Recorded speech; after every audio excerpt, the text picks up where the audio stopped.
जय श्री राधे कृष्ण। ओम नमो भगवते वासुदेवाय नमः। दिव्य विषय वस्तु को समझने में एक अत्यंत महत्वपूर्ण विषय पर राजा परीक्षित ने शील सुखदेव गोस्वामी से प्रश्न किया। उनका प्रश्न था, वैदिक ज्ञान भौतिक जगत के त्रिगुणों के विषय वस्तु से संबंधित होता है, अतएव ये दिव्य तत्व की विषय वस्तु तक कैसे पहुंच सकता है जो कि भौतिक त्रिगुणों की पहुंच से परे है। मन भौतिक है तथा शब्दों की ध्वनि एक भौतिक ध्वनि है, अतएव भौतिक ध्वनि के द्वारा मन के विचारों को व्यक्त करने वाला वैदिक ज्ञान दिव्य तत्व तक किस प्रकार पहुंच सकता है। किसी विषय वस्तु के विवरण में इसके उद्गम स्रोत, इसके गुणों तथा इसकी गतिविधियों का विवरण देना आवश्यक होता है। भौतिक मन से विचार करने तथा भौतिक शब्दों को ध्वनित करने से ही ऐसा विवरण संभव हो सकता है।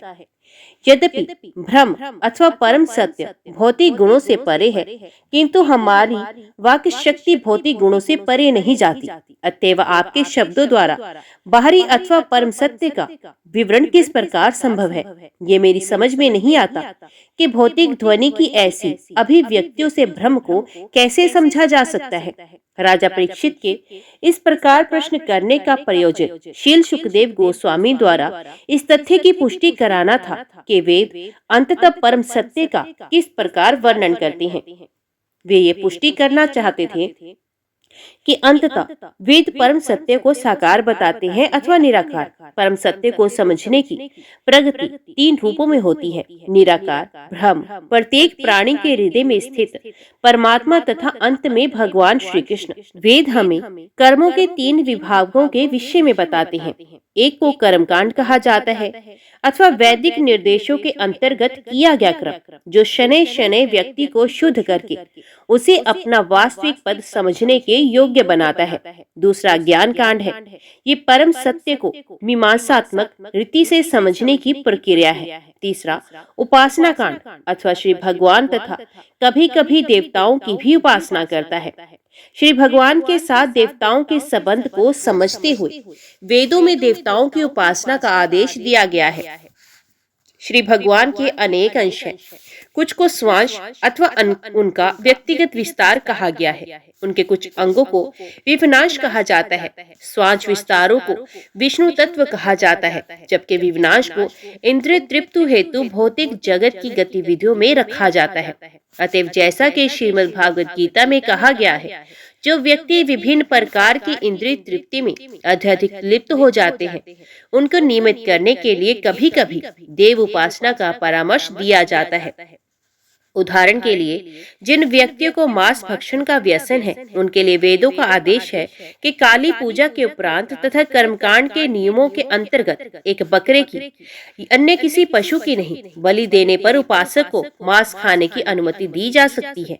इसके पीछे विचार ये है कि व्यक्ति को मांस भक्षण के लिए प्रोत्साहित ना किया जाए, किंतु जो व्यक्ति ऐसा करने का आग्रह करता है उसे कुछ विशेष सीमित स्थितियों में मांस खाने की अनुमति दी जाए।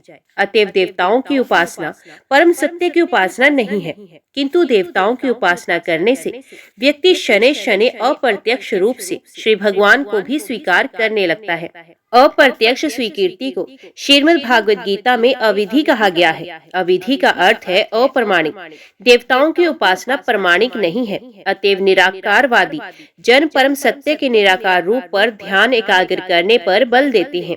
राजा परीक्षित का प्रश्न था कि वैदिक ज्ञान का परम लक्ष्य क्या है। परम सत्य के निराकार रूप पर ध्यान एकाग्र करना अथवा साकार रूप पर ध्यान एकाग्र करना। परमेश्वर के साकार अथवा निराकार दोनों ही रूप हमारी भौतिक धारणाओं से परे हैं। परम सत्य का निराकार रूप ब्रह्म ज्योति श्री कृष्ण के श्री विग्रह के किरणों के अतिरिक्त और कुछ नहीं है। श्री कृष्ण के श्री विग्रह की ये किरणें ईश्वर की सृष्टि पर सर्वत्र विकीर्ण होती हैं। ज्योति का वे भाग जो कि भौतिक मेघ से आच्छादित हो जाता है, तीनों भौतिक गुणों सत्व, रजस और तमस की क्रमबद्ध सृष्टि कहलाता है। भौतिक जगत कहलाने वाले इस मेघाशित भाग में रहने वाले व्यक्ति फिर विवेचनात्मक रीति से किस प्रकार परम सत्य को समझ सकते हैं। राजा परीक्षित ने प्रश्न के उत्तर में शील सुखदेव गोस्वामी ने उत्तर दिया कि एक शरीर से दूसरे में देहांतर में इंद्रिय तृप्ति तथा साथ ही साथ भौतिक स्थितियों से मुक्ति प्राप्त करने के प्रयोजन से श्री भगवान ने मन, इंद्रियों तथा प्राण शक्ति की सृष्टि की है। दूसरे शब्दों में इंद्रियों, मन तथा प्राण शक्ति का उपयोग इंद्रिय तृप्ति तथा एक शरीर से दूसरे शरीर में देहांतर हेतु किया जा सकता है अथवा इनका उपयोग मुक्ति प्राप्त करने के लिए भी किया जा सकता है। बद्ध आत्माओं को विधि विधानों के अंतर्गत इंद्रिय तृप्ति का अवसर प्रदान करने के लिए ही वैदिक निर्देश है। इसके द्वारा ये निर्देश बद्ध आत्माओं को जीवन की उच्च स्थितियों तक प्रगति करने का अवसर भी देते हैं। अंततः यदि चेतना निर्मल हो जाती है तब व्यक्ति अपने मूल पद को प्राप्त कर लेता है तथा अपने घर श्री भगवान के धाम लौट जाता है। प्राण शक्ति बुद्धिमय है, अतः व्यक्ति को अपने मन तथा इंद्रियों के ऊपर अपनी बुद्धि का उपयोग करना पड़ता है। जब बुद्धि के उचित उपयोग के द्वारा मन तथा इंद्रियां निर्मल हो जाती हैं, तब बद्ध आत्मा मुक्त हो जाती है।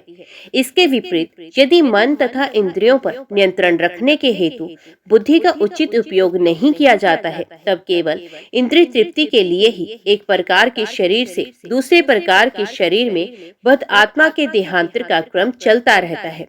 शील सुखदेव गोस्वामी के उत्तर में एक और बात जो स्पष्ट रूप से कथित है वे ये है कि मन, इंद्रियों तथा व्यक्तिगत प्राण शक्ति की बुद्धि रचना श्री भगवान ने ही की है। ये नहीं कहा गया कि स्वयं जीवों की भी कभी रचना की गई थी। जिस प्रकार सूर्य के साथ साथ उसकी किरणों के प्रकाशमान कणों का सदैव ही अस्तित्व रहता है, उसी भांति श्री भगवान के अंशों के रूप में जीवों का अस्तित्व भी शाश्वत है। यद्यपि परमेश्वर के अंश के रूप में उनका शाश्वत अस्तित्व है, तथापि बद्ध आत्माओं कभी कभी जीवन की भौतिक धारणा के आवरण में अज्ञान के अंधकार में पड़ जाती हैं। समस्त वैदिक प्रक्रिया का उद्देश्य उस अंधकार, उस अज्ञान की स्थिति का निराकरण करना ही है। अंततः जब बद्ध प्राणी का मन तथा इंद्रियां पूर्ण रूप से निर्मल हो जाती हैं, तब वे कृष्ण भावना अमृत नामक अपने मूल पद को प्राप्त कर लेता है और यही मोक्ष है। वेदांत सूत्र में प्रधान सूत्र प्रथम सूत्र परम सत्य के विषय में प्रश्न करता है, परम सत्य की प्रकृति कैसी है? अगला सूत्र उत्तर देता है कि परम सत्य की प्रकृति ये है कि वे प्रत्येक वस्तु का मूल है। जीवन की इस भौतिक दशा में भी हम जो कुछ भी अनुभव करते हैं वे परम सत्य से ही उत्पन्न होता है। परम सत्य ने मन, इंद्रियों तथा बुद्धि की रचना की है। इसका अर्थ ये है कि परम सत्य मन, इंद्रियों तथा बुद्धि से रहित नहीं है। अन्य शब्दों में कहें तो वे निराकार नहीं है। रचना की शब्द से ही बोध होता है। वे दिव्य बुद्धि का स्वामी है। उदाहरण के लिए जब पिता को संतान प्राप्त होती है तब शिशु की इंद्रियां इसलिए होती हैं क्योंकि पिता के पास भी इंद्रियां हैं। शिशु का हाथ पैर से युक्त जन्म होता है क्योंकि पिता हाथ पैर से युक्त है। अतएव कभी कभी ये भी कहा जाता है कि मानव का निर्माण ईश्वर के स्वरूप के अनुसार ही किया गया है। अतएव परम सत्य दिव्य मन, इंद्रियों तथा बुद्धि से युक्त श्री भगवान है, जो भौतिक दूषण से रहित होकर व्यक्ति का मन, बुद्धि तथा इंद्रियां निर्मल हो जाती हैं। तब वे पुरुष के रूप में परम सत्य के आदि स्वरूप को समझ सकता है। बद्धात्मा की तमोगुण से रजोगुण तक, रजोगुण से सतोगुण तक शनि शनि प्रगति ही वैदिक प्रक्रिया है। वस्तु को यथारूप समझने के लिए सतोगुण में समुचित प्रकाश होता है। उदाहरण, भूमि से वृक्ष का विकास होता है तथा वृक्ष की लकड़ी से अग्नि प्रज्वलित की जाती है। उस प्रज्वल की प्रक्रिया में हमें सर्वप्रथम धुआं दिखता है, तब द्वितीय दशा ताप की होती है, तत्पश्चात अग्नि दृष्टिगोचर होती है। जब अग्नि वास्तव में जल जाती है तब हम विभिन्न प्रयोजनों के लिए इसका उपयोग कर सकते हैं। अतएव अग्नि ही अंतिम लक्ष्य है। उसी भांति जीवन के स्थूल भौतिक स्तर पर तमोगुण की अत्यधिक प्रधानता है। बर्बर स्तर से सभ्य जीवन तक पहुंच जाने पर उसे रजोगुण में अवस्थित कहा जाता है। बर्बरावस्था अथवा तमोगुण की अवस्था में इंद्रियों की तृप्ति एक सुसंस्कृत रीति से की जाती है, किंतु जब व्यक्ति की उन्नति सतोगुण तक हो जाती है तब वे समझ पाता है कि विकृत चेतना से आच्छादित होने के कारण मन तथा इंद्रियां केवल भौतिक गतिविधियों में संलग्न रहती हैं। जब इस विकृत चेतना का रूपांतर क्रमिक रूप से कृष्ण भावना अमृत में हो जाता है तब मोक्ष का मार्ग खुल जाता है। अतएव ऐसा नहीं है कि व्यक्ति इंद्रियों तथा मन के माध्यम से परम सत्य तक पहुंचने में असमर्थ है, अपितु निष्कर्ष ये निकलता है कि प्रदूषण की स्थूल स्थिति में मन, इंद्रियां तथा बुद्धि परम सत्य के महत्व को नहीं समझ सकती थी, किंतु निर्मल हो जाने पर मन, बुद्धि तथा इंद्रियां ये समझ सकती हैं कि परम सत्य क्या है। मन, बुद्धि तथा इंद्रियों को निर्मल करने की इस प्रक्रिया को भक्ति अथवा कृष्ण भावना अमृत कहते हैं। श्रीमद् भागवत गीता में ये स्पष्ट रूप से कहा गया है कि वैदिक ज्ञान का प्रयोजन श्री कृष्ण को समझना है तथा श्री कृष्ण की भक्ति के द्वारा समझा जाता है। भक्ति का प्रारंभ श्री कृष्ण की शरण में आने की प्रक्रिया के साथ होना चाहिए, जैसा कि श्रीमद् भागवत गीता में कहा गया है कि व्यक्ति को सदैव श्री कृष्ण का चिंतन करना चाहिए, सदैव श्री कृष्ण की प्रेम पूर्ण सेवा करनी चाहिए तथा सदैव ही श्री कृष्ण की उपासना तथा उनको प्रणाम करना चाहिए। केवल इस प्रक्रिया के द्वारा ही व्यक्ति निस्संदेह श्री भगवान के राज्य में प्रवेश कर सकता है। जब भक्ति की प्रक्रिया के द्वारा व्यक्ति को सतोगुण में बोध हो जाता है, तब तमस तथा रजस के गुणों से वे मुक्त हो जाता है। आत्मन शब्द ब्राह्मण तत्व की योग्यता पर कि उस स्तर की ओर इंगित करता है जिस स्तर पर व्यक्ति को उपनिषदों के नाम से प्रसिद्ध वैदिक साहित्य के अध्ययन की अनुमति प्राप्त होती है। उपनिषद विभिन्न प्रकार के परमेश्वर के दिव्य गुणों का वर्णन करता है। परम सत्य परमेश्वर को निर्गुण कहा जाता है। इसका अर्थ ये नहीं है कि उनमें कोई गुण नहीं, ये कहने का अर्थ केवल यही है कि उनमें वे गुण हैं जो बद्ध जीवों के लिए अचिंत्य हैं। सत्य, रज तथा तम के भौतिक गुणों के विपरीत परम सत्य के दिव्य गुणों को समझना ही उपनिषदों के अध्ययन का प्रयोजन है। वैदिक बोध का यही मार्ग है। सनकादिक 4 कुमारों जैसे महर्षियों ने वैदिक ज्ञान के इन्हीं सिद्धांतों का अनुसरण किया और शनि शनि वे निराकार बोध से परमेश्वर के साकार रूप की उपासना के स्तर तक पहुंच गए। अतएव हमें महाजनों का अनुसरण करने का परामर्श दिया जाता है। शील सुखदेव गोस्वामी भी महापुरुषों में से एक है तथा महाराज परीक्षित के प्रश्न का उनका उत्तर प्रमाणिक है। जो ऐसे महापुरुषों के पद चिन्हों का अनुसरण करता है, वे निश्चय ही मोक्ष के मार्ग पर अत्यंत सरलता पूर्वक चलता है और अंततः अपने घर श्री भगवान के धाम वापस लौट जाता है। इस मानव जीवन के लिए पूर्णता प्राप्त करने का यही मार्ग है। शील सुखदेव गोस्वामी ने परीक्षित महाराज जी से आगे कहा, प्रिय राजन, मैं इस संबंध में एक उत्तम कथा सुनाता हूँ। ये कथा इसलिए महत्वपूर्ण है क्योंकि इसका संबंध श्री भगवान से है, श्री नारायण से है। ये कथा नारायण ऋषि तथा देव ऋषि नारद के मध्य एक वार्तालाप है। हिमालय पर्वतमालाओं में स्थित बद्री का आश्रम में आज भी नारायण ऋषि निवास करते हैं तथा उन्हें नारायण के अवतार के रूप में स्वीकार किया जाता है। एक बार जब देवताओं में सन्यासी तथा महान भक्त देव ऋषि नारद भिन्न भिन्न लोकों की यात्रा कर रहे थे, तब उन्हें बद्री का आश्रम में नारायण ऋषि से स्वयं भेंट करने तथा उन्हें प्रणाम करने की भी इच्छा हुई। श्री भगवान के अवतार ये महर्षि नारायण सृष्टि के आरंभ से ही कठोर तप तथा व्रत कर रहे हैं।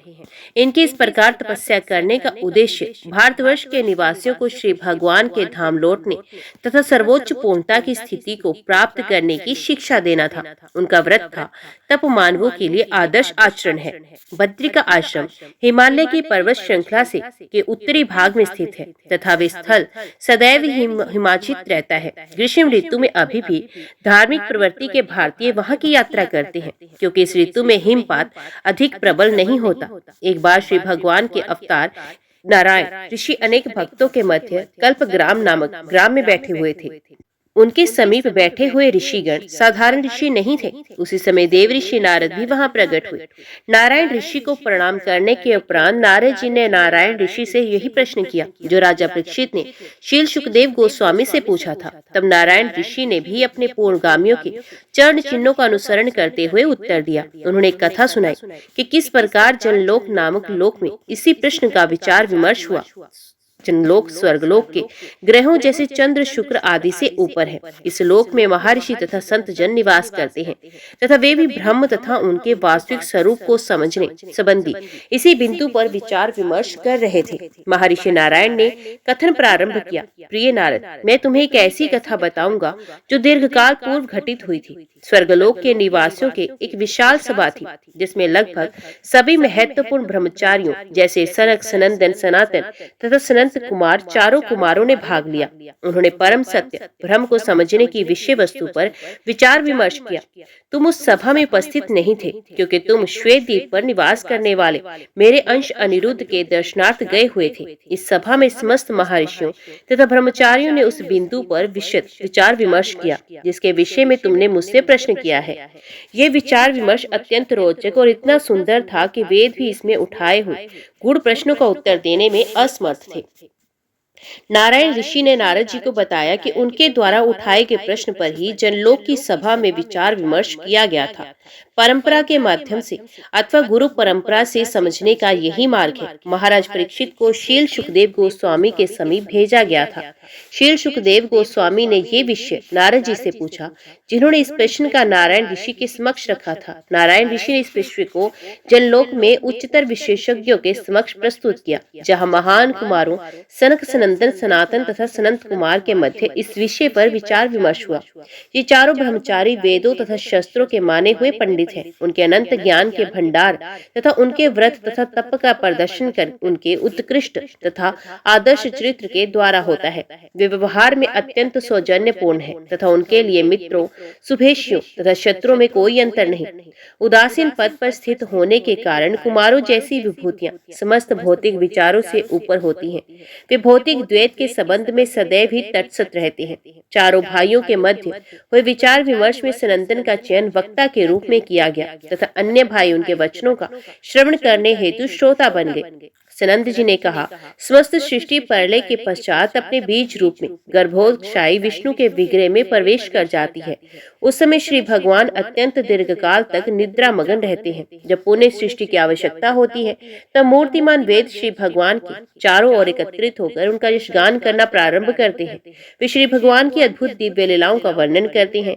ये ठीक एक राजा के समान ही है। जब राजा प्रातःकाल निद्रा मगन होता है तब उसके द्वारा नियुक्त चारणगण उसके शयन कक्ष में आकर उसके वीरतापूर्ण कार्यों का गान करना प्रारंभ करते हैं। अपने यशस्वी कार्यों के विषय में श्रवण करते हुए राजा धीरे धीरे जग जाता है। वेदों के गायक अथवा मूर्तिमान वेद इस प्रकार गायन करते हैं, हे अजय, आप श्री भगवान हैं, ना कोई आप पर बराबर है, ना आपसे महान है।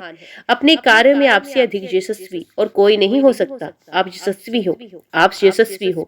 आपकी अपनी अलौकिक प्रकृति के द्वारा सभी षडेश्वर आपके अधिकार में है। आप समस्त बद्धात्माओं को माया के फंदे से मुक्त कराने में सक्षम हो। हे भगवान, हम आपसे बारंबार प्रार्थना करते हैं कि आप कृपा पूर्वक ऐसा ही कीजिए। आपके अंश होने के कारण समस्त जीव स्वाभाविक रूप से आनंद में, सनातन तथा ज्ञान में परिपूर्ण सच्चिदानंद में है, किंतु अपने ही दोष के कारण वे परम भोक्ता बनने के प्रयास में आपका अनुकरण करने की चेष्टा करते हैं। इस प्रकार वे आपकी अवज्ञा करके अपराधी बन जाते हैं। उनके अपराधों के कारण आपकी भौतिक शक्ति ने उन्हें अपने नियंत्रण में कर लिया है। इस प्रकार उनके सत्य, चित्त तथा आनंद के अलौकिक गुणों पर भौतिक त्रिगुणों के मेघों ने आवरण डाल दिया है। भौतिक त्रिगुणों से निर्मित ये सृष्टि बद्ध आत्माओं के लिए एक कारागार की भांति ही है। भौतिक बंधन से मुक्त होने के लिए बद्ध आत्माएं कठोर संघर्ष कर रही हैं। उनके जीवन की विभिन्न परिस्थितियों के अनुरूप उन्हें विभिन्न प्रकार के व्यापार सौंप दिए गए हैं, किंतु समस्त व्यापार आपके ज्ञान पर ही आधारित है। आपकी दया द्वारा प्रेरित होने पर ही पुण्यक्रम किए जा सकते हैं। अतएव आपके चरण कमलों की शरण ग्रहण किए बिना व्यक्ति भौतिक शक्ति के प्रभाव पर विजय प्राप्त नहीं कर सकता। वस्तुत मूर्तिमान वैदिक ज्ञान के रूप में हम सदैव ही आपकी सेवा में संलग्न रहते हैं। ये सेवा आपको समझने में बद्धात्माओं की सहायता करना है। मूर्तिमान वेदों की ये स्तुति इस तथ्य की पुष्टि करती है कि वेद श्री कृष्ण को समझने में बद्ध आत्माओं की सहायता के लिए ही है। यही वेदों का प्रयोजन है।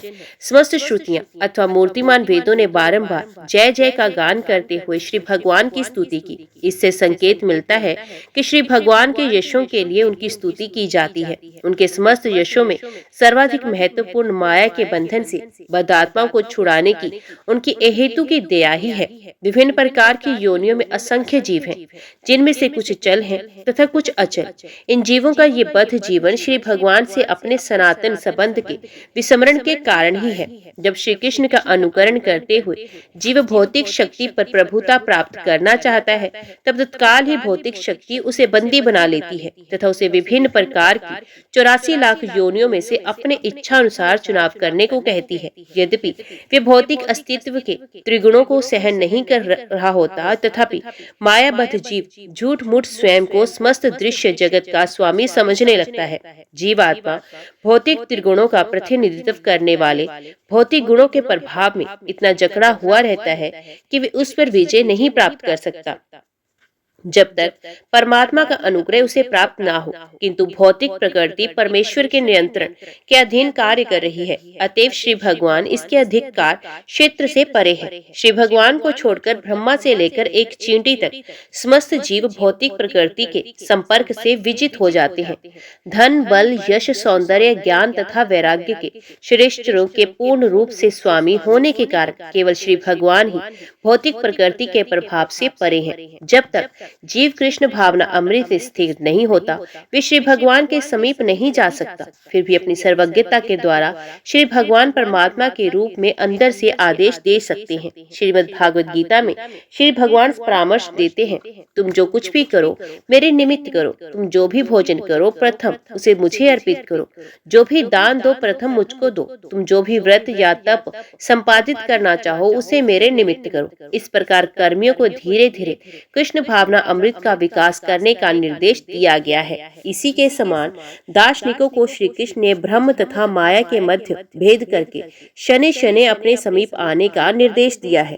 अंततः जब व्यक्ति का ज्ञान परिपक्व हो जाता है, तब वे श्री कृष्ण की शरण ग्रहण कर लेता है। जैसा कि श्री कृष्ण ने श्रीमद् भागवत गीता में कहा है, बुद्धिमान दार्शनिक मेरी शरण में आ जाता है। योगियों को भी अपने अंतर्मन में श्री कृष्ण पर अपना ध्यान एकाग्र करने का निर्देश दिया गया है। इस प्रकार की कृष्ण भावना अमृत की निरंतर प्रक्रिया के द्वारा योगी भौतिक शक्ति के पास से मुक्त हो सकता है। किंतु जैसा कि श्रीमद् भागवत गीता में कहा गया है कि भक्तजन प्रारंभ से ही प्रेम व स्नेह पूर्वक भक्ति सेवा में संलग्न रहते हैं। अतएव श्री भगवान उनका ऐसा मार्गदर्शन करते हैं कि वे बिना कठिनाई के तथा मार्गच्युत हुए बिना श्री भगवान के समीप पहुंच सके। जीव केवल श्री भगवान की कृपा द्वारा ही ब्रह्म, परमात्मा तथा श्री भगवान की वस्तु स्थिति को समझ सकता है। मूर्तिमान वेदों के कथन से ये स्पष्ट प्रमाण प्राप्त होता है कि केवल श्री कृष्ण को समझने के लिए ही वैदिक साहित्य को प्रस्तुत किया गया है। श्रीमद् भागवत गीता में इस तथ्य की पुष्टि की गई है कि समस्त वेदों के माध्यम से केवल श्री कृष्ण को ही समझना है। श्री कृष्ण सदैव ही भोक्ता है, चाहे भौतिक जगत में हो अथवा आध्यात्मिक जगत में, क्योंकि परम भोक्ता है तथा उनके लिए भौतिक जगत तथा आध्यात्मिक जगत के मध्य कोई भेद नहीं है। साधारण जीवों के लिए भौतिक जगत एक प्रतिबंध अथवा अवरोध है, क्योंकि वे इसके नियंत्रण में नहीं है। किंतु श्री कृष्ण भौतिक जगत के नियंता हैं, अतएव इसके प्रतिबंधों अथवा अवरोधों से उनका कोई सरोकार नहीं होता। अतएव उपनिषदों के विभिन्न भागों में वेद घोषणा करते हैं, ब्रह्म सनातन है, वे समस्त ज्ञान तथा समस्त आनंद से पूर्ण है। किंतु एक श्री भगवान ही प्रत्येक जीव के हृदय में निवास करते हैं। अपनी सर्वव्यापकता के कारण वे न केवल जीवों के हृदय में प्रवेश करने में समर्थ हैं, अपितु वे अणुओं में भी प्रवेश करने में सक्षम हैं। परमात्मा के रूप में वे जीवों की समस्त गतिविधियों के नियंता हैं। वे उन सब में निवास कर रहे हैं तथा उनके कार्यों के साक्षी हैं। वे जीवों को उनकी इच्छा अनुसार कार्य करने देते हैं तथा उन्हें उनके विभिन्न कर्मों का फल देते हैं। वे सभी पदार्थों की प्राण शक्ति हैं, तथापि वे त्रिगुणातीत हैं। वे सर्वज्ञ हैं, वे प्रत्येक वस्तु के निर्माण में कुशल हैं तथा अपने उच्चतर स्वाभाविक ज्ञान के कारण वे सबको अपने अधीन कर सकते हैं। इस भांति वे प्रत्येक वस्तु के स्वामी हैं। कभी कभी वे भूतल पर भी प्रकट होते हैं, किंतु साथ ही साथ वे समस्त पदार्थों में उपस्थित हैं। अनेक रूपों में अपना विस्तार करने की इच्छा से उन्होंने भौतिक शक्ति पर दृष्टि निक्षेप किया और इस प्रकार असंख्य जीवों का प्राकट्य हुआ। प्रत्येक वस्तु की रचना उनकी पराशक्ति के द्वारा हुई है तथा उनकी सृष्टि में प्रत्येक वस्तु पूर्णतः निर्दोष रूप से रचित प्रतीत होती है। अतएव जिन्हें इस भौतिक जगत के से मोक्ष प्राप्त करने की आकांक्षा है, उन्हें श्री भगवान की उपासना करनी चाहिए, जो कि समस्त कारणों के परम कारण है। वे मिट्टी के उस पिंड के समान है जिसमें से अनेक प्रकार के मिट्टी के पात्रों का निर्माण होता है। ये पात्र मिट्टी से बने होते हैं, मिट्टी ही उनका आधार होती है तथा उनके नष्ट होने के पश्चात उनके तत्व अंततः पुण्य मिट्टी में ही मिल जाते हैं। यद्यपि श्री भगवान समस्त प्रकार के प्राकृतियों के मूल कारण है, तथापि निराकारवादी विशेष रूप से वेदों के कथन प्रत्येक वस्तु ब्रह्म है पर बल देते हैं। निराकारवादी ब्रह्म के परम कारण से निकलने वाले विभिन्न प्रकार के प्राकृतियों का विचार नहीं करते हैं। वे केवल इसी पर विचार करते हैं कि प्रत्येक वस्तु का उद्गम ब्रह्म से होता है तथा विनाश के बाद वे ब्रह्म में विलीन हो जाती हैं तथा प्राकृति की मध्यवर्ती स्थिति भी ब्रह्म है। यद्यपि मायावादी विश्वास करते हैं कि अपने प्राकृति से पूर्व कर्मबंध संसार ब्रह्म में था, सृष्टि के पश्चात भी ये ब्रह्म में रहता है तथा विनाश के पश्चात वह ब्रह्म में विलीन हो जाता है, किंतु उन्हें ये ज्ञात नहीं कि ब्रह्म क्या है। ब्रह्म संहिता में इस तथ्य का स्पष्ट रूप से वर्णन किया गया है। जीव, अंतरिक्ष, काल तथा अग्नि, गगन, जल एवं मन जैसे भौतिक तत्वों से ही समग्र सृष्टि निर्मित है। ये सृष्टि भू भुवः तथा स्वः के नाम से विख्यात है तथा श्री गोविंद ने इसका विस्तार किया है। ये श्री गोविंद की शक्ति के बल पर पनपती है तथा प्रलय के उपरांत श्री गोविंद में प्रवेश करके उनमें ही आश्रय पाती है। अतः ब्रह्मा जी कहते हैं, मैं आदि भगवान श्री गोविंद की उपासना करता हूँ, वे ही समस्त कारणों के कारण है। ब्रह्म शब्द से महानतम तथा सबके पालनकर्ता का संकेत प्राप्त होता है। निर्वेशवादी आकाश की महानता की ओर आकृष्ट होते हैं, किंतु अपनी अल्पज्ञता के कारण वे श्री कृष्ण की महानता की ओर आकृष्ट नहीं होते। किंतु अपने व्यवहारिक जीवन में हम व्यक्ति विशेष की महानता द्वारा तो आकर्षित होते हैं, किंतु किसी पर्वत की महानता द्वारा नहीं। वस्तुत ब्रह्म शब्द का प्रयोग केवल श्री कृष्ण के लिए ही किया जा सकता है। अतएव श्रीमद् भागवत गीता में अर्जुन ने स्वीकार किया है कि भगवान श्री कृष्ण परम ब्रह्म है अथवा प्रत्येक वस्तु के परम आश्रय है। अपने अनंत ज्ञान, अनंत शक्ति, अनंत बल, अनंत प्रभाव, अनंत सौंदर्य तथा अनंत त्याग के कारण श्री कृष्ण पर ब्रह्म है। अतः ब्रह्म शब्द केवल श्री कृष्ण के लिए ही प्रयुक्त हो सकता है। अर्जुन इस तथ्य की पुष्टि करते हैं कि श्री कृष्ण के दिव्य विग्रह से विकीर्ण होने वाली किरणों की ज्योति ही निराकार ब्रह्म है। अतएव श्री कृष्ण ही पर ब्रह्म है। प्रत्येक वस्तु ब्रह्म पर आश्रित है, किंतु ब्रह्मा स्वयं श्री कृष्ण पर आश्रित है। अतएव श्री कृष्ण पर ब्रह्म है। भौतिक तत्वों को श्री कृष्ण की हीन शक्तियां माना जाता है, क्योंकि उनकी परस्पर क्रिया के द्वारा सृष्टि का निर्माण होता है। ये सृष्टि श्री कृष्ण पर आधारित है तथा प्रलय के उपरांत ये श्री कृष्ण की सूक्ष्म शक्ति के रूप में पुण्य उनके शरीर में प्रवेश करती है। अतएव सृष्टि के विस्तार तथा प्रलय दोनों के कारण ही श्री कृष्ण है। सर्व खलविंद ब्रह्म का अर्थ है कि प्रत्येक वस्तु श्री कृष्ण है। यही महाभागवतों की दृष्टि है। वे प्रत्येक वस्तु का अवलोकन श्री कृष्ण के संबंध में करते हैं। निर्वेशवादी तर्क करते हैं कि श्री कृष्ण ने स्वयं को अनेक रूपों में परिवर्तित कर दिया है। अतः प्रत्येक वस्तु श्री कृष्ण है तथा प्रत्येक वस्तु की उपासना उनकी ही उपासना है। इस कुतर्क का उत्तर श्री कृष्ण ने श्रीमद् भागवत गीता में दिया है। यद्यपि प्रत्येक वस्तु श्री कृष्ण की शक्ति का ही एक परिवर्तित रूप है, किंतु वे सर्वत्र उपस्थित नहीं है। वे एक साथ उपस्थित भी हैं तथा अनुपस्थित भी हैं। अपनी शक्ति के द्वारा वे प्रत्येक स्थान पर उपस्थित हैं, किंतु शक्तिमान के रूप में वे सर्वत्र उपस्थित नहीं है।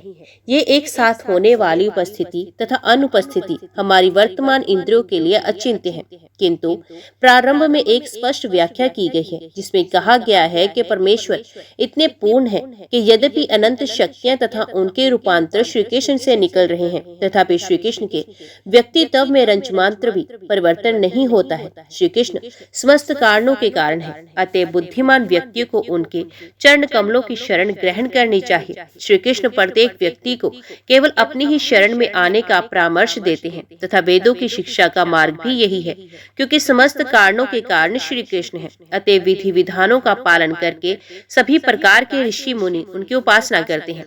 जब भी ध्यान करने की आवश्यकता होती है तब महान व्यक्ति अंतर मन में स्थित श्री कृष्ण के दिव्य विग्रह पर ही ध्यान करते हैं। इस रीति से महान व्यक्तियों का मन सदैव ही श्री कृष्ण में संलग्न रहता है। उनके मन श्री कृष्ण में लीन रहते हैं। अतएव स्वाभाविक ही है कि मुग्ध भक्त केवल श्री कृष्ण के विषय में वार्तालाप करते हैं। श्री कृष्ण के विषय में वार्तालाप अथवा गायन को ही कीर्तन कहा जाता है। भगवान श्री चैतन्य महाप्रभु ने श्री कृष्ण को ही श्रेष्ठ बताया है। इसका अर्थ है कि श्री कृष्ण के विषय में ही चिंतन तथा वार्ता करनी चाहिए, अन्य किसी वस्तु के विषय में नहीं। इसे ही कृष्ण भावना अमृत कहते हैं। ये इतना उत्कृष्ट है कि जो कोई भी इस विधि को अपनाता है वे मोक्ष की धारणा से वही कहीं अधिक आगे जीवन की सर्वोच्च पूर्णता को प्राप्त कर लेता है। अतएव श्रीमद् भागवत गीता में श्री कृष्ण सबको परामर्श देते हैं कि सदैव उनका ही चिंतन करें, सदैव श्री कृष्ण की भक्ति करें, उनकी उपासना करें तथा उन्हें ही प्रणाम करें। इस रीति से एक भक्त पूर्णतया कृष्णमय हो जाता है तथा सदैव ही कृष्ण भावना अमृत में स्थित होने के कारण वे अंततः श्री कृष्ण के समीप लौट जाता है। यद्यपि वेदों ने श्री कृष्ण के अंश रूप में विभिन्न देवों की उपासना को भी उपयुक्त कहा है, किंतु ये समझ लेना चाहिए कि निर्देश अल्प बुद्धि वालों के लिए है। ये निर्देश उनके लिए हैं जिन्हें अभी भी भौतिक इंद्रिय भोग का आकर्षण है, किंतु जो व्यक्ति वास्तव में मानव जीवन के ध्येय को पूर्णतः परिपूर्ण करना चाहता है उसे केवल श्री कृष्ण की उपासना करनी चाहिए। इससे वे विषय अत्यंत सरल हो जाएगा तथा उसकी मानव योनि की पूर्णता उसे निश्चित रूप से प्राप्त होगी। यद्यपि आकाश, जल तथा पृथ्वी सभी इस भौतिक जगत के अंश हैं, तथापि आकाश अथवा जल में खड़े होने की अपेक्षा जब व्यक्ति ठोस पृथ्वी पर खड़ा होता है तब उसकी स्थिति अधिक सुरक्षित होती है। यद्यपि विभिन्न देवता श्री कृष्ण के ही अंश हैं, तथापि एक बुद्धिमान व्यक्ति उनकी शरण ग्रहण नहीं करता है। ये कृष्ण भावना अमृत की ठोस धरती पर खड़ा होता है। कृष्ण भावना अमृत का आश्रय उसकी स्थिति को सुदृढ़ और सुरक्षित बना देता है। निर्वेशवादी कभी कभी ये उदाहरण देते हैं कि यदि कोई एक शिला अथवा लकड़ी के टुकड़े पर खड़ा होता है तब निश्चय ही वे धरातल पर खड़ा होता है, क्योंकि शिला अथवा लकड़ी दोनों ही धरातल पर टिके हुए हैं। किंतु इसके उत्तर में ये कहा जा सकता है कि यदि व्यक्ति सीधे धरातल पर खड़ा हो तब वे धरती पर टिके हुए पत्थर अथवा लकड़ी पर खड़े होने की अपेक्षा अधिक सुरक्षित होता है। दूसरे शब्दों में परमात्मा अथवा निराकार ब्रह्म की शरण ग्रहण करना इतना सुरक्षित मार्ग नहीं है जितना कि कृष्ण भावना अमृत में प्रत्यक्ष रूप से श्री कृष्ण की शरण ग्रहण करना। अतएव ज्ञानियों तथा योगियों की स्थिति इतनी सुरक्षित नहीं है जितनी कृष्ण भक्तों की स्थिति। अतएव श्रीमद् भागवत गीता में श्री कृष्ण ने परामर्श दिया है कि केवल मंदबुद्धि मनुष्य ही देवताओं की उपासना का मार्ग अपनाता है। निराकार ब्रह्म का पक्ष लेने वाले व्यक्तियों के विषय में श्रीमद् भागवत का कहना है, प्रिय भगवान, जो व्यक्ति बौद्धिक तर्कों के द्वारा स्वयं को युक्त मानते हैं वे अभी तक प्रकृति के प्रदूषण से निर्मल नहीं हुए हैं, क्योंकि वे आपके चरणार बिंदों की शरण ग्रहण करने में असमर्थ है। यद्यपि निराकार ब्रह्म में स्थित होने की दिव्य स्थिति तक उनका उत्कर्ष हो जाता है, तथापि वे उस श्रेष्ठ स्थान से निश्चय ही स्खलित हो जाते हैं, क्योंकि उन्होंने आपके चरण कमलों की कामना करने की अपेक्षा की है। अतः भगवान श्री कृष्ण परामर्श देते हैं कि देव उपासक लोग अत्यंत बुद्धिमान नहीं हैं, क्योंकि वे केवल अस्थायी तथा नश्वर फल की प्राप्ति करते हैं। उनके प्रयास अल्प बुद्धि मानवों के प्रयास हैं, किंतु श्री भगवान ये विश्वास दिलाते हैं कि उनके भक्तों को स्खलित होने का कोई भय नहीं है। मूर्तिमान वेदों ने आगे स्तुति की, प्रिय भगवान, सभी दृष्टिकोणों से विचार करते हुए यदि किसी को आपने किसी श्रेष्ठ की उपासना करनी हो तब सद्व्यवहार के कारण व्यक्ति को आपके पद कमलों की उपासना को ही उपासना चाहिए। व्यक्ति को आपके पद कमलों की उपासना करनी चाहिए, क्योंकि आप ही सृष्टि, पालन तथा परलय के परम नियंता है। आप भू, भुव तथा स्वः नामक 3 लोगों के नियंता है। आप उच्चतर तथा निमंतर 14 लोगों तथा भौतिक त्रिगुणों के नियंता है। देवता तथा आध्यात्मिक ज्ञान में योग्यता प्राप्त व्यक्ति सदैव ये आपकी दिव्य लीलाओं के विषय में श्रवण तथा कीर्तन करने में संलग्न रहते हैं, क्योंकि आपकी लीलाओं के श्रवण व कीर्तन में पापों के एकत्रित हुए फल को विफल करने की विशिष्ट शक्ति है। वास्तव में बुद्धिमान व्यक्ति आपकी अमृतमय गतिविधियों के सागर में डुबकी लगाते हैं तथा अत्यंत धैर्यपूर्वक उनके विषय में श्रवण करते हैं। इस प्रकार वे तत्काल ही भौतिक त्रिगुणों के प्रदूषण से मुक्त हो जाते हैं। आध्यात्मिक जीवन की गति के लिए उन्हें कठोर व्रत एवं तप नहीं करना पड़ता। आपकी दिव्य लीलाओं के विषय में ये श्रवण तथा कीर्तन आत्मज्ञान की सरलतम प्रक्रिया है। दिव्य संदेश को केवल विनम्रता पूर्वक अपने कानों से श्रवण करने से व्यक्ति का मन निर्मल हो जाता है। इस प्रकार भक्त के हृदय में कृष्ण भावना अमृत दृढ़ हो जाता है। महान अधिकारी भीष्मदेव ने भी यही मत दिया कि श्री भगवान के विषय में श्रवण तथा जप की ये प्रक्रिया ही वेदों के समस्त शास्त्रोक्त संपादनों का सार है। और तैत्तरीय उपनिषद कहता है कि श्री भगवान के सर्वोच्च व्यक्तित्व की पूजा सभी वैदिक कर्मकांडों के प्रदर्शन का सार है। प्रिय भगवान, श्रवण तथा कीर्तन की भक्तिपूर्ण क्रियाओं की इस प्रक्रिया के द्वारा ही जो भक्त अपना उत्कर्ष करने की इच्छा रखता है वे शीघ्र ही भौतिक अस्तित्व के द्वैत के चंगुल से मुक्त हो जाता है। तप एवं त्याग की इस सरल प्रक्रिया के द्वारा भक्त के हृदय में स्थित परमात्मा अति प्रसन्न हो जाते हैं तथा वे भक्ति का मार्गदर्शन करते हैं, जिससे कि वे अपने घर श्री भगवान के धाम लौट सके। श्रीमद् भागवत गीता में कहा गया है कि अपनी समस्त गतिविधियों एवं इंद्रियों को श्री भगवान की भक्ति में संलग्न करने वाला प्राणी पूर्ण रूप से शांत हो जाता है, क्योंकि परमात्मा उसे संतुष्ट होते हैं। इस प्रकार भक्त समस्त प्रकार के द्वैतों जैसे कि शीत ताप मान अपमान से ऊपर उठ जाता है। समस्त द्वैतों से मुक्त होने पर से वे दिव्य आनंद का अनुभव करता है तथा भौतिक अस्तित्व के कारण होने वाली चिंताएं तथा उद्विग्नताएं उसे नहीं सताती। श्रीमद् भागवत गीता में पुष्टि की गई है कि सदैव कृष्ण भावना अमृत में लीन रहने वाले भक्त को अपने भरण पोषण अथवा सुरक्षा के विषय में कोई चिंता नहीं होती। सतत रूप से कृष्ण भावना अमृत में लीन रहने के कारण वे अंततः सर्वोच्च पूर्णता को प्राप्त करता है। जब तक वे भौतिक अस्तित्व में रहता है वे अत्यंत शांति और आनंद पूर्वक रहता है। उसे कोई भी चिंता अथवा उद्विग्नता नहीं रहती। इस देह को त्यागने के उपरांत वे अपने घर श्री भगवान के धाम लौट जाता है। श्री भगवान ने श्रीमद् भागवत गीता में पुष्टि की है कि मेरा श्रेष्ठ निवास स्थान एक दिव्य स्थान है, जहाँ जाकर कोई भी इस भौतिक जगत में वापस नहीं लौटता। शाश्वत निवास स्थान में मेरी साकार भक्ति सेवा में संलग्न रहकर जो कोई भी परम पूर्णता को प्राप्त कर लेता है वे मानव जीवन की सर्वोच्च पूर्णता तक पहुंच जाता है। उसे पुनः इस दुखपूर्ण भौतिक जगत में लौटना नहीं पड़ता है। साक्षात वेद कहते हैं, प्रिय भगवत, यह अत्यावश्यक है कि जीवात्मा शास्त्रोक्त विधि से श्रवण जप तथा आपके आदेशों का पालन करने के साथ ही सदैव भक्ति करते हुए कृष्ण भावना अमृत में संलग्न रहे। यदि कोई व्यक्ति भक्ति तथा कृष्ण भावना अमृत में संलग्न नहीं है तो उसका जीवन व्यर्थ है। यदि कोई व्यक्ति श्वास लेता है तब उसे साधारणता जीवित माना जाता है, किंतु कृष्ण भावना अमृत विहीन व्यक्ति की तुलना लोहार की दुकान में प्रयुक्त धोंकनी से की जा सकती है। विशाल धोंकनी श्वास लेती है, चमड़े की एक थैली होती है। यदि कोई व्यक्ति प्रेमा गुना भक्ति तथा कृष्ण भावना अमृत को अंगीकार नहीं करता तो अस्थि व चमड़े के थैले में केवल जीवित रहने वाला व्यक्ति धोंकनी से किसी भी प्रकार श्रेष्ठ नहीं है। उसी भांति भक्तों के दीर्घ जीवन की तुलना वृक्ष के दीर्घकालीन अस्तित्व से की गई है। उनकी अतिलोलुप भक्षण क्षमता की तुलना श्वान व सूकर से की गई है। विषय भोग में उनके आनंद की तुलना सूकरों तथा बकरियों से की गई है। विराट जगत में महाविष्णु के रूप में श्री भगवान के प्रवेश के कारण ये सृष्टि संभव है। महाविष्णु के दृष्टि निक्षेप से समग्र भौतिक शक्ति आंदोलित हो जाती है और तभी भौतिक त्रिगुणों की परस्पर क्रिया प्रतिक्रिया का क्रम प्रारंभ हो जाता है। अतएव ये निष्कर्ष निकालना चाहिए कि हम जो भी भौतिक सुविधाएं भोगने का प्रयास कर रहे हैं वे केवल श्री भगवान की दया से ही प्राप्य है। शरीर के 5 भिन्न भिन्न कोश हैं, जिन्हें अन्न में, प्राण में, मनो में, विज्ञान में तथा आनंद में कोश के नाम से जाना जाता है। जीवन के प्रारंभ में प्रत्येक प्राणी भोजन के प्रति चेतन होता है। एक बालक अथवा पशु केवल उत्तम भोजन प्राप्त होने पर ही संतुष्ट होता है। चेतना का ये स्तर जिसमें भरपेट भोजन करना ही ध्येय होता है अन्न में कहा जाता है। अन्न का अर्थ है भोजन। इसके उपरांत मनुष्य में जीवित रहने की चेतना होती है।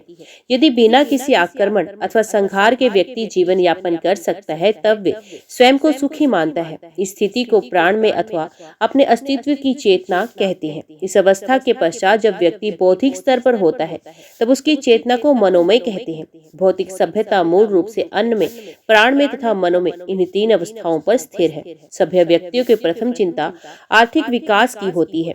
द्वितीय चिंता विनाश से सुरक्षा की होती है तथा इसके उपरांत उसे मानसिक विचार की चिंता होती है, जिसमें वे दार्शनिकता पूर्वक जीवन के मूल्य पर विचार करता है। जय श्री राधे कृष्णा। ओम नमो भगवते वासुदेवाय नमः। आज की वीडियो में इतना ही। उम्मीद करती हूँ वीडियो आपको पसंद आई होगी। वीडियो पसंद आई हो तो वीडियो को लाइक और चैनल को सब्सक्राइब जरूर कीजिएगा। जय श्री राधा कृष्णा लिखकर कमेंट बॉक्स में अपनी हाजिरी और अपने सुझाव देना ना भूलेगा। तो मिलते हैं अगली वीडियो अगली कथा के साथ। तब तक के लिए देखते व सुनते रहिए। जय मां गंजन, जय माता दी।